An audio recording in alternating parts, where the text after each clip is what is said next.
When we look back at the life of Pope Francis, we don't just see events, we see lessons, deep, timeless lessons that challenge us today. The first is humility.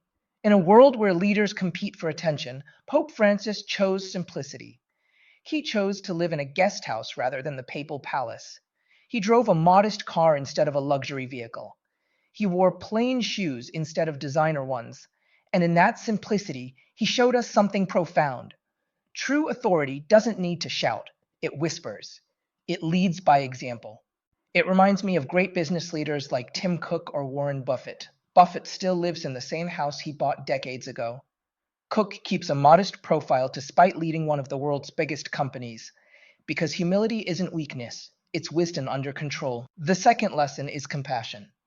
Pope Francis reached out to the marginalized, the poor, the refugees, the prisoners.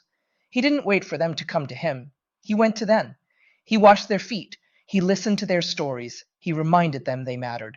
It's like the story of Mother Teresa in the slums of Calcutta, or the way Chick-fil-A trains its employees to see every customer as the guest, regardless of status. Compassion changes lives, one act at a time. And the third lesson is service.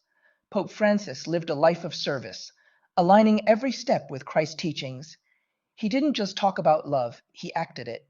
He didn't just preach forgiveness, he extended it.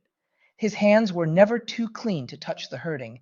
His heart was never too busy to carry another's burden. Friends, these are not just qualities for popes. These are the qualities of a Christ follower. These are the qualities our world desperately needs: humility, compassion, service.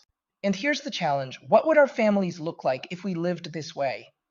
What would our workplaces look like? What would our communities look like? Maybe you're not called to a global platform, but you are called to a kingdom purpose. Welcome to Faith and Joy Church.